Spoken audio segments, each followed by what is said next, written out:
आइए अब और ज़्यादा कॉम्प्लेक्स चीज़ को समझते हैं, बीटा एमिशन। बीटा एमिशन में देखा गया कि अगर कोई आपका न्यूक्लियस है ए एंड जेड, तो बीटा एमिशन के बाद वो बन जाता है ए जेड प्लस वन। ओके, साथ में इलेक्ट्रॉन बाहर निकलता है, जैसे हम पहले देख चुके हैं कि इलेक्ट्रॉन बाहर निकलता है। अभी मैं जो इक्वेशन लिख रहा हूँ उसको लेके चलते हैं। मैं एक बात सामने आती है कि ए तो सेम रहा, जेड में बढ़ोतरी हो गई। इसका मतलब proton has increased by one, proton has increased by one, और न्यूट्रॉन चेंज और मास नंबर सॉरी चेंज नहीं हो रहा। इसका मतलब that means a neutron has change into proton, changed into a proton. और बेसिकली इसीलिए हम इस रिएक्शन को ऐसे लिखते हैं, प्रोटॉन जो है वो सॉरी न्यूट्रॉन जो है वो प्रोटॉन बन जाता है एक इलेक्ट्रॉन के साथ। और आप देख सकते हैं कि ये बैलेंस होना चाहिए। ये बैलेंस हो रहा है, Z plus one minus one, Z वापस आ गया, ए प्लस जीरो वापस ए आ गया, तो one minus one zero, one plus zero is one. ये बैलेंस होना बहुत ज़रूरी है। ये basic equation of beta emission थी। थोड़े चेंजेस आए इसमें बाद में, उसी बात करना चाहते हैं हम, इक्वेशन ऑफ बीटा एमिशन। तो अब इसको एक्सप्लेन करने की बात आई, और एक्सप्लेन करना इसको आसान नहीं था। इसके लिए बहुत पापड़ बेले हैं लोगों ने। लेट अस सी कैसे एक्सप्लेन किया गया। तो पहली डिफिकल्टी तो ये आई, हाउ कैन, पहली difficulty, can an electron be inside a nucleus. क्यों ये इलेक्ट्रॉन बाहर निकल रहा है तो अंदर कैसे था ये? तो इस प्रॉब्लम को तो इन्होंने दूर कर लिया था आसानी से। कैसे? इन्होंने बोला ज़रा तुम न्यूट्रॉन का मास तो देखो। तो न्यूट्रॉन का जो मास है, mass of neutron minus mass of proton, वो कुछ था, दोनों के मास सेम नहीं थे। और आप यकीन नहीं मानेंगे, वो एग्जैक्टली 511 मेगा इलेक्ट्रॉन वोल्ट पर सी स्क्वायर। असल में जो हम न्यूक्लियर फिजिक्स की बात करते हैं उसमें मास एएमयू और केजी से बेटर तरीके से एमईवी बाय सी स्क्वायर से दिखाया जाता है। ठीक है, तो ये मास ही है। कैसे मैंने बोला, एनर्जी क्या होता है, एम सी स्क्वायर, है ना। तो मास अक्सर किस में होता है, एएमयू में, एनर्जी एमईवी में होती है। MeV divide by c square becomes mass. Okay, तो इस तरीके से दिखाया जाता है। तो आप यही समझें कि ये मास ही लिखा हुआ है। तो हमने देखा कि mass of neutron minus mass of proton which is the remaining mass is coming out to 0.51 MeV by c square which is exactly equal to the mass of electron। तो ये प्रॉब्लम तो पहले से क्लियर हो गई कि electron जो है वो एमिशन के दौरान क्रिएट होता है, पहले से एग्जिस्ट नहीं करता। लेट्स राइट डाउन दैट ये प्रॉब्लम जो है, this problem was easily overcome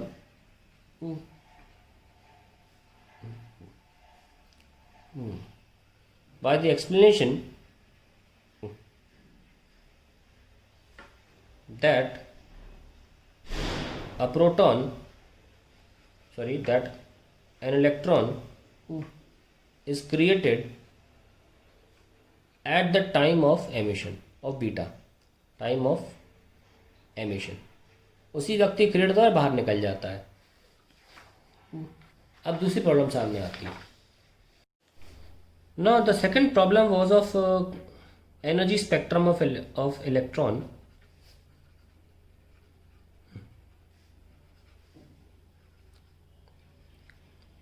Of electron emission या बीटा emission या बीटा emission। जो एनर्जी स्पेक्ट्रम आया हमारा, यानी कि आप देखिए प्रोसेस क्या है कि एक न्यूक्लियस न्यूट्रॉन से प्रोटॉन बन जाता है। ठीक है, सो हर बार जब बिस्मथ में यही होना है तो same mass is getting vanished. अगर same mass is getting vanished then same energy should be achieved in experiments. ये सब नो। अब प्रॉब्लम क्या थी, जो एनर्जी स्पेक्ट्रम में मिली वो होश उड़ा देने वाली थी। जानते हो क्या है ये kinetic energy in million electron volt 1.170। एक ही एनर्जी होनी चाहिए थी, बस एक एनर्जी, कोई एक वैल्यू। क्योंकि मास केवल एक ही, न्यूट्रॉन से प्रोटॉन ही हो रहा था, पर बार बार एनर्जी डिफरेंट हो रही थी और जो एक एनर्जी मिलनी चाहिए थी वो नहीं आ रही थी।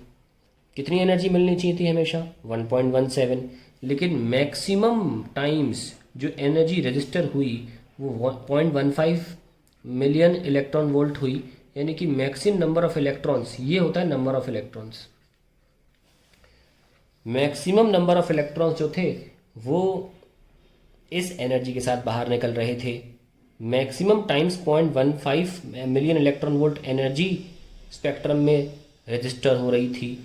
जब मास एक ही तरीके का डिसअपेयर हो रहा है तो एनर्जी भी एक ही तरीके की 1.17 मेगा इलेक्ट्रॉन वोल्ट हमें मिलनी चाहिए थी। जानते हो इससे क्या हुआ? जितना मास डिसअपेयर हो रहा है उसके अकॉर्डिंग एनर्जी नहीं आ रही है। जितना मास डिसअपेयर हो रहा है उसके अकॉर्डिंग एनर्जी नहीं आ रही है। This is violation of conservation of energy, क्योंकि मास भी तरह की एनर्जी है। Violation of conservation of energy which is a big blow to the physicist at that time. होश उड़ गए उनके कि कंजर्वेशन ऑफ एनर्जी, जिसके बारे में बोला जाता है कि कोई सबूत तो नहीं है पर उसको गलत साबित करने का प्रमाण भी नहीं है, इसीलिए उसको बहुत बड़ा इंपॉर्टेंट लॉ माना जाता है यूनिवर्स में, फिजिक्स में जो है खासतौर से। हम ये कहते हैं कंजर्वेशन ऑफ एनर्जी प्रिंसिपल के बारे में कि इसको गलत साबित नहीं किया जा सकता। बीटा एमिशन इसे गलत साबित कर रहा था। आप खुद सोचिए, आइंस्टीन की इक्वेशन के बाद mc² के अकॉर्डिंग आंसर नहीं आ रहा था। ये कितना बड़ा पाथ ब्रेकिंग चीज़ हो सकती है कि नहीं? इसको समझा ही नहीं पा रहे थे लोग कि ये हो क्या रहा है। जितना मास है उतना गायब हो रहा है पर उतनी एनर्जी नहीं मिल रही। हर बार हमें 1.17 मिलनी चाहिए थी और अब यकीन नहीं करेंगे बहुत कम इलेक्ट्रॉन्स, एक्चुअली में अगर 90% भी होते तो मान लेते 90% निकल रहे हैं उस एनर्जी के अकॉर्डिंग, नहीं, बहुत ही कम इलेक्ट्रॉन्स इस एनर्जी के साथ बाहर निकलते थे और बहुत ही मामूली एनर्जी 0.15 वाली लेकर मैक्सिमम इलेक्ट्रॉन्स निकलते थे। तो भैया हो क्या रहा है? mc² के अकॉर्डिंग एनर्जी क्यों नहीं आ रही? This was the violation of conservation of energy which is nothing but a foundation of physics was seeming to be failed. अब तीसरी चीज पर लौटते हैं। तो क्या अभी वायलेट क्या हो गया? देखो, बीटा एमिशन से क्या वायलेट हुआ? कंजर्वेशन ऑफ एनर्जी का प्रिंसिपल वायलेट हो गया भाई। अब तीसरा आता है। The third difficulty was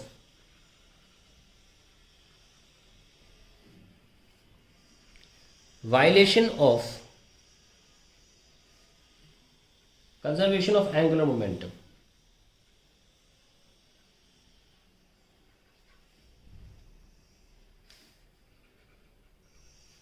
spin angular momentum.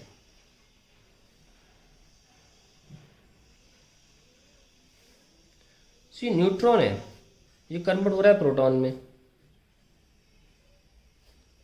इसका स्पिन प्लस हाफ, इसका स्पिन प्लस हाफ, इसका स्पिन माइनस हाफ, ऐसा होता है।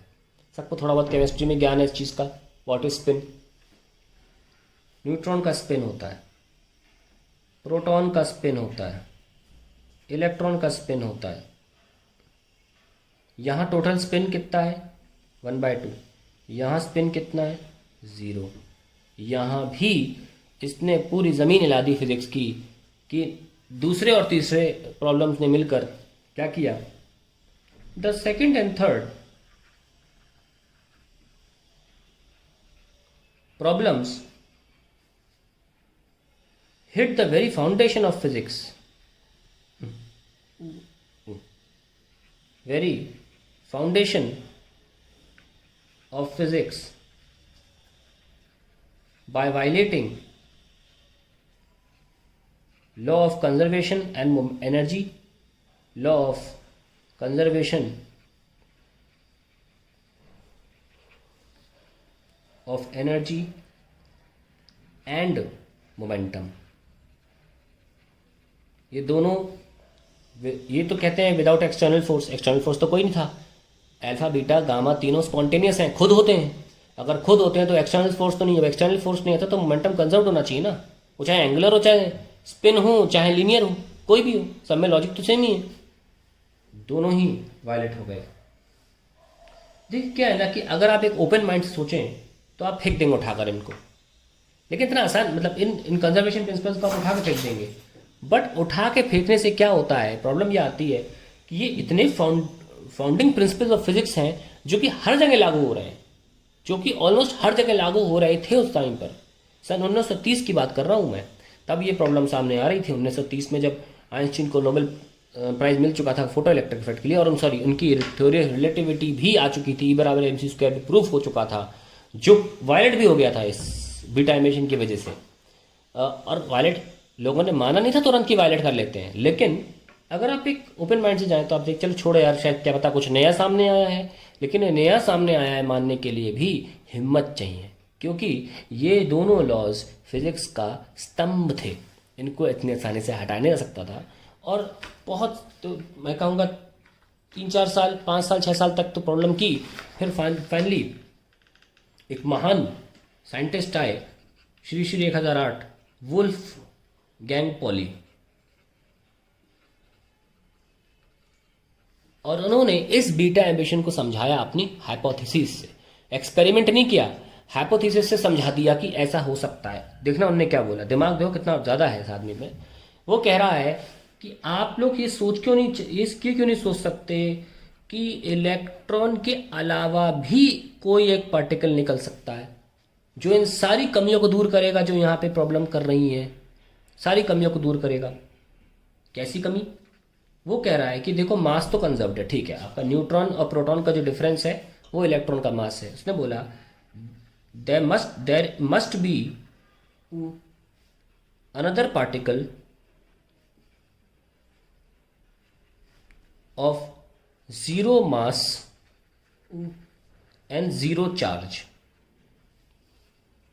देखिए ये सोचना बहुत बड़ी बात है, क्योंकि जीरो मास और जीरो चार्ज का एक ही पार्टिकल था, फोटॉन। ये कह रहा है कि कुछ और ही एक और पार्टिकल है, जो पार्टिकल है फिर भी उसका जीरो मास है जीरो चार्ज है, ठीक है। There must be another particle of zero mass and zero charge coming out with electron, क्योंकि इसका मास नहीं हो सकता, चार्ज हो सकता, क्योंकि मास और चार्ज दोनों यहां पे बैलेंस हो रहे हैं, कंजर्व हो रहे हैं, कोई इशू नहीं है। दिस पार्टिकल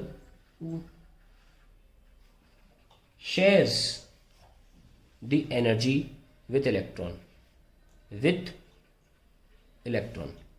that means जो कंजर्वेशन ऑफ एनर्जी का प्रॉब्लम था वो दूर हो गया, कि अगर electron maximum times energy 0.15 electron volt लेके बाहर, मेगा इलेक्ट्रॉन वोल्ट लेके बाहर निकलता है, तो energy of this particle x is 1.17 minus 0.15, ये निकल के बाहर निकलता है।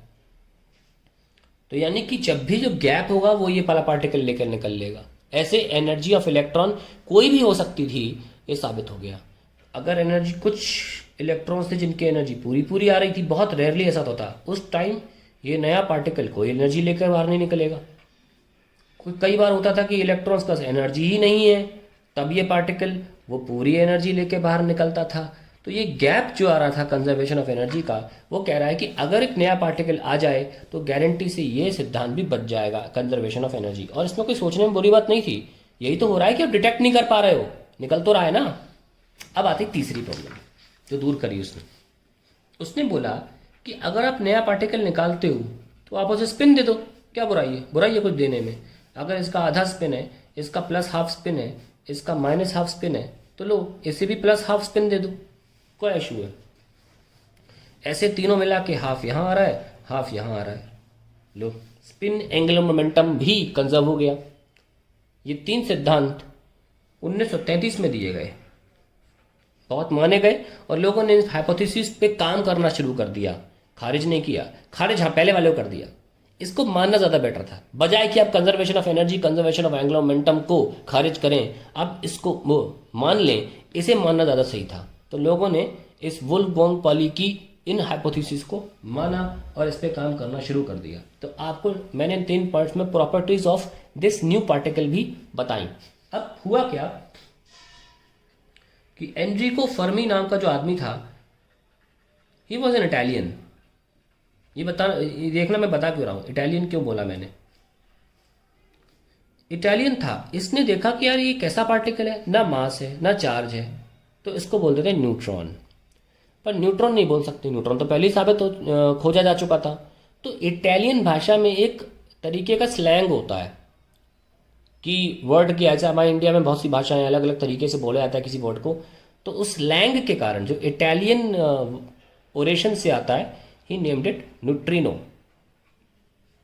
वहाँ के नाम ही ऐसे होते हैं ना, एनरिको, न्यूट्रिनो, तो उन्होंने न्यूट्रॉन की जगह न्यूट्रिनो कर दिया इसका, और उन्होंने बोला कि जो नया पार्टिकल है, let's call it neutrino. Hence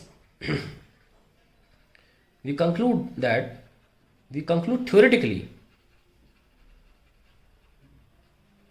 theoretically that the extra particle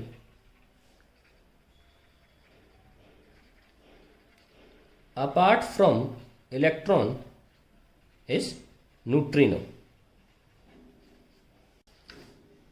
अब सामने बात आती है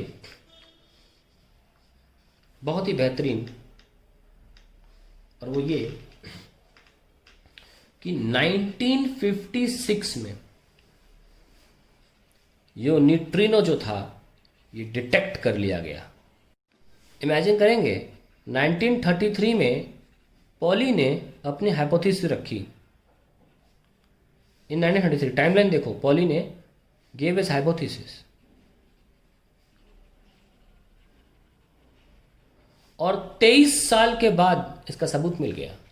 ये हाइपोथेसिस पे मोहर लगा दी गई 23 साल के बाद कि वो सही थी। और भी काम हुए, और फाइनली ये पता लगाया गया कि बीटा रिएक्शंस जो होती हैं वो दो प्रकार की होती हैं। एक होती है बीटा माइनस रिएक्शन, और एक होती है बीटा प्लस रिएक्शंस।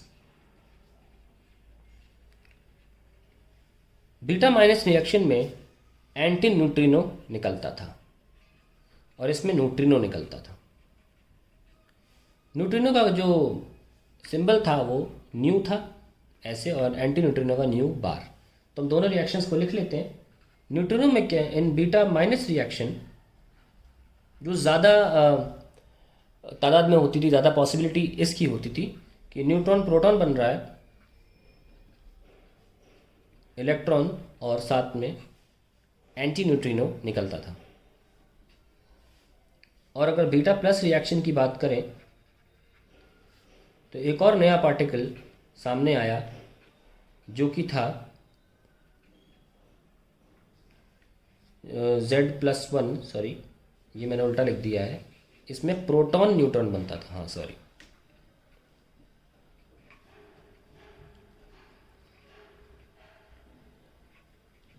और न्यूट्रिनो, ये चौंका देने वाली एक और बात सामने आई कि एक इलेक्ट्रॉन का भाई भी होता है, सेम चार्ज पर different charge, same mass but opposite charge plus, इसको बोलते थे पोजिट्रॉन। तो जब पोजिट्रॉन निकलेगा तब न्यूट्रिनो निकलता था। ये इसके बारे में सारी खोज है। अब एक और बताते हैं बात आपको हम,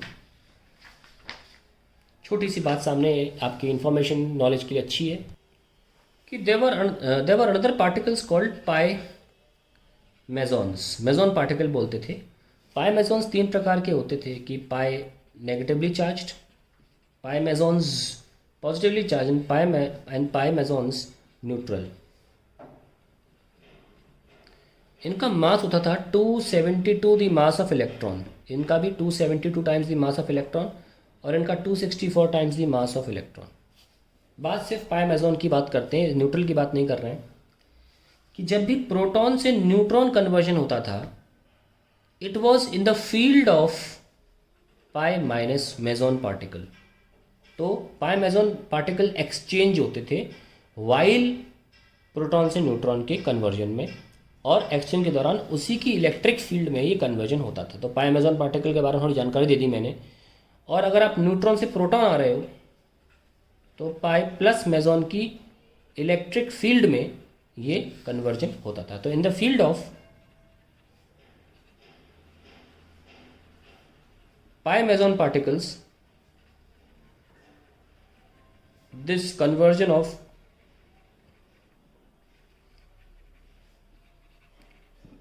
N to P and P to N used to take place, used to ऐसे हिस्ट्री हुई, सॉरी, टेक्स प्लेस, होता अभी भी है। तो यहाँ पे बीटा एमिशन पूरा खत्म हो गया। इसके बाद हम रेडियो एक्टिव लॉ पे चलते हैं।